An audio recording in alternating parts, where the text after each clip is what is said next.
बिस्मिल्लाहिर्रहमानिर्रहीम अस्सलामुअलैकुम। Supreme court से मैं हूं करामत मुगल और मेरे साथ हैं सईद बलोच, सीनियर जर्नलिस्ट हैं। कमरा अदालत नंबर 1 में आज इंतहाई अहम केस की समाअत सुन के आए हैं। हमेशा की तरह ताने सुने हैं, सरगोशियाँ सुनी हैं, मुस्कुराहटों का तबादला देखा है। केस था कि बल्ले के रिव्यू का, लेकिन हामिद खान साहब ना आने की वजह से काजी साहब का पारा हाई था। लेकिन जितनी समाअत चली है, हार्डली को 15 से 20 मिनट की समाअत चली है, लेकिन उसमें काजी साहब इधर उधर देखते रहे, को बंदा मिले जिन्हों टारगेट करें।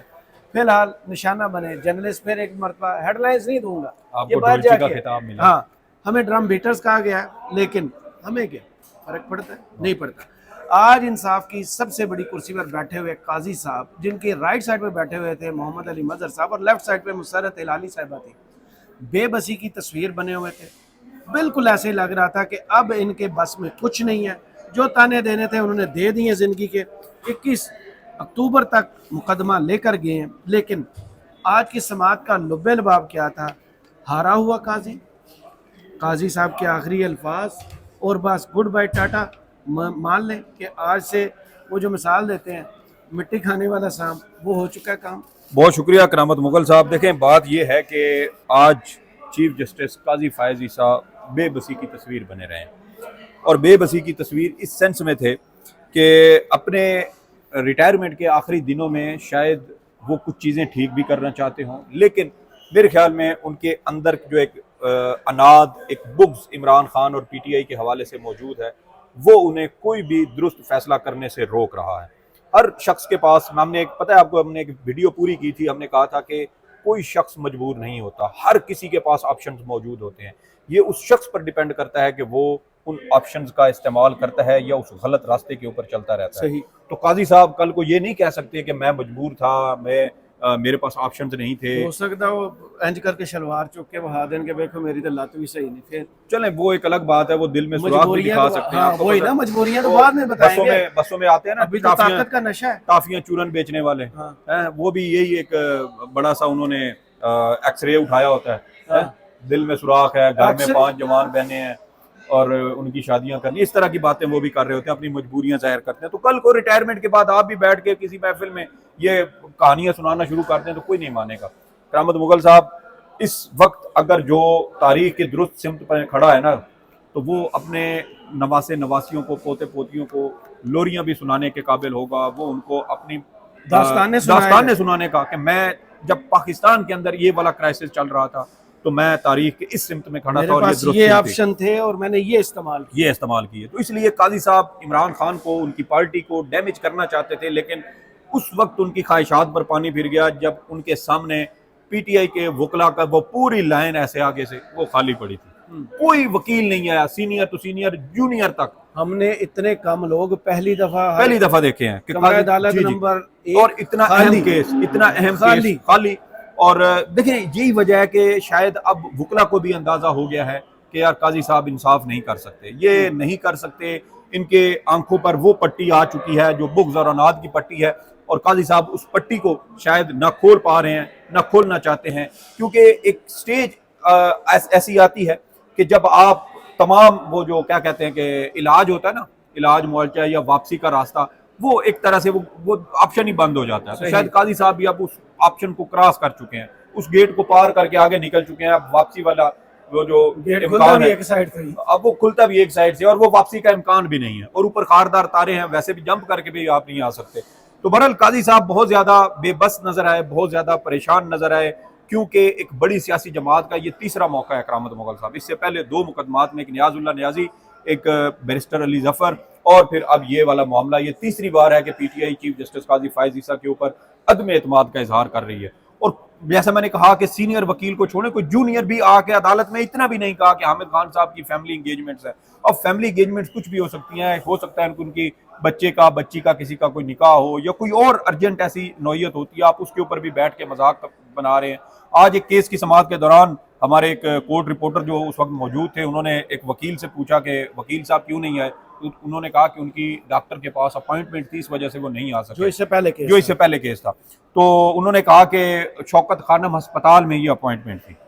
तो उस पर काजी साहब ने पता क्या कहा कि वहाँ अपॉइंटमेंट ज्यादा जरूरी थी या अदालत में पेश होना ज्यादा जरूरी था। तो इससे पहले आपने वीसीस वाले केस में वो माजूर खातून, बीमार खातून, व्हील चेयर पे एम्बुलेंस भेजी गई, ताने दिए, ताने छोड़े। मेरे ख्याल में इनको ना चीफ जस्टिस ऑफ पाकिस्तान की बजाय ना चीफ सास ऑफ पाकिस्तान का एजाज या नाम, इनको लकब खिताब मिलना चाहिए, क्योंकि जो ताने, जो इस तरह की, यार मतलब हमें इतने बड़े साथ ही क्यों ताने जोड़े, काजी साहब के साथ जोड़े, काजी साहब सास बने हुए हैं ना, मैं वही कह रहा सारी ऐसी हूँ। नहीं सर सारी नहीं होती लेकिन अक्सर होती हैं, और वो भी यही कहती हैं कि आटा गूंदे कुड़ी हिल्दी क्यों पई है साड़ी, हाँ। यही एतराज होते हैं। तो यहाँ काजी साहब भी, यार एक बंदे ने जो शौकत खानम अस्पताल किस चीज का, कैंसर का, ज्यादातर इलाज वहाँ कैंसर के होते हैं, तो अगर एक वकील वहां पे गया है इलाज करवाने के लिए अपॉइंटमेंट लेके, तो क्या वो किसी छोटी मोटी बीमारी का उसको जो है वो उसका सामना कर रहा होगा? आप यहाँ पे बैठ के कह रहे हैं कि अदालत में पेश होना ज्यादा जरूरी है। या यार खुदा ने कभी आपको, मैं ये नहीं कहता कि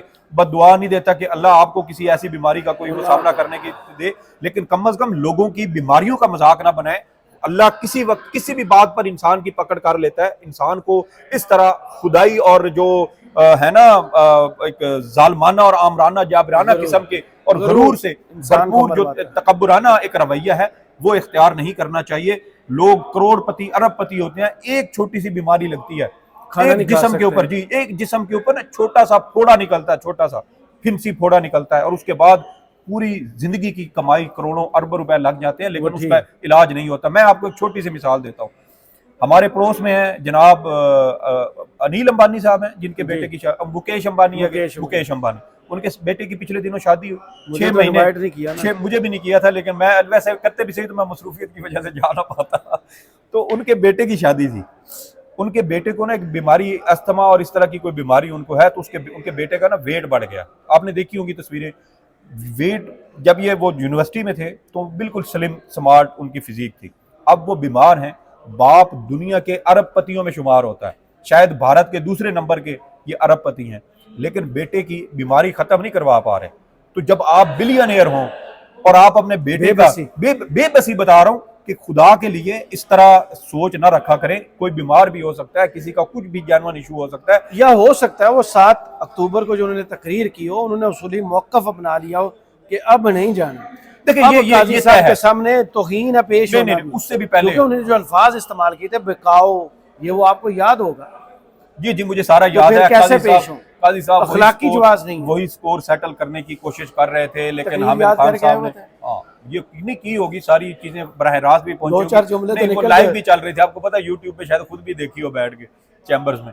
तो वैसे भी काजी साहब और जो जजेस बैठे होते हैं ना, इनके सामने मेरे ख्याल में वो पड़ी होती है माइक्रोसॉफ्ट नहीं माइक्रोसॉफ्ट सरफेस डिवाइस जो होती है ना, वो पड़ी होती है सामने, तो वहां पर भी आप स्किप करके देख सकते हैं।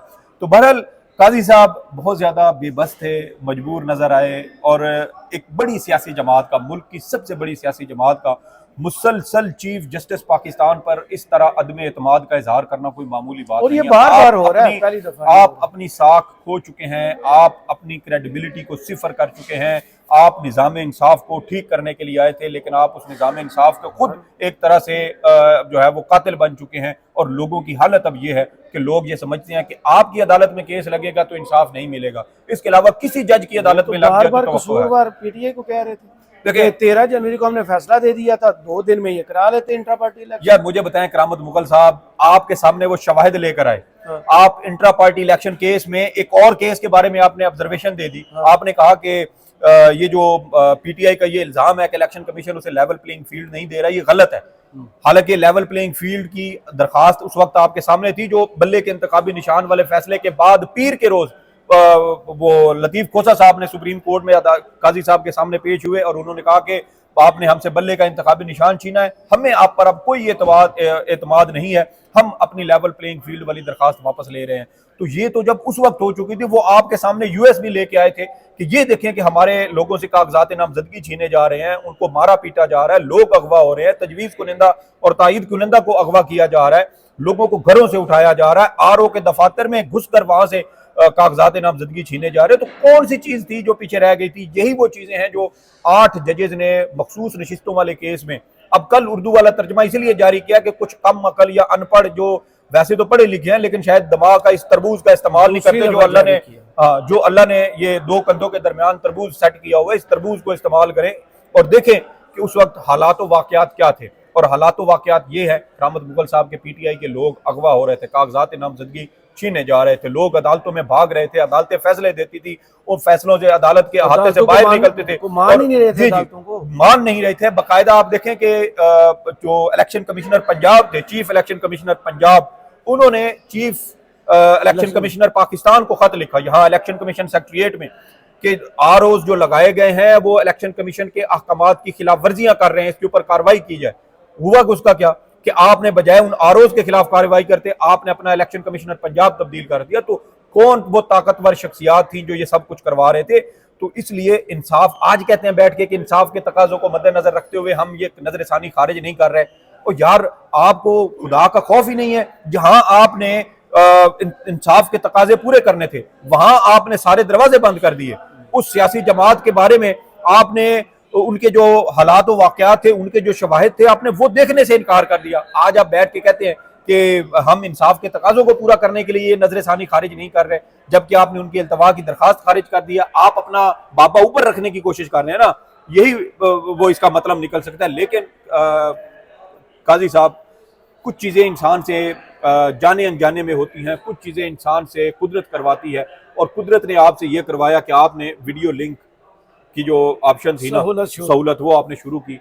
और उस वीडियो लिंक की वजह से फिर कौम ने आपको देखा कि आप कितने ज़्यादा एंटी पीटीआई हैं, आप कितने ज़्यादा जमहूरियत मुखालिफ हैं, एंटी डेमोक्रेसी हैं, और एंटी इमरान खान है, एंटी कॉन्स्टिट्यूशन है, कॉन्स्टिट्यूशन बल्कि कह देना चाहिए कि आपने बाकायदा, हमने तो ये कहा था कि हम तो कॉन्स्टिट्यूशन और कॉन्स्टिट्यूशन में एक लड़ाई देख रहे हैं, और वो लड़ाई अब हमारे सामने मुकम्मल तौर पर खुल चुकी है और पूरी दुनिया देखी है, पूरी कौम ने देखी।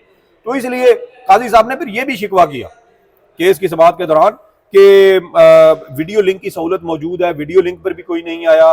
वकील 5-6 वकील थे, हामिद खान थे, पिटिशनर बहुत ज्यादा थे, लेकिन उनमें से भी कोई नहीं आया। तो काजी साहब, समझदार के लिए इशारा काफी होता है। आपको जवाब मिल गया है कि हम आपके सामने पेश ही नहीं होना चाहते, आप हमारे ना दे इंसाफ, हमें जरूरत ही नहीं है, लेकिन हम आपके सामने पेश नहीं होंगे। तो ये जब करामत मुगल साहब हालात व वाकयात इस नहज पर पहुंच चुके हों, तो फिर मेरे ख्याल में ये एक जज के लिए भी एक बड़ी शर्मिंदगी का मकाम है कि जिस शख्स ने 20-30 साल इस प्रोफेशन में बतौर वकील और फिर उसके बाद बतौर जज गुजारे हों, और उसका अंजाम फिर ये हो रहा हो कि लोग उसकी अदालतों के बायकॉट कर रहे हो क्योंकि उनको उस जज से इंसाफ की उम्मीद नहीं है।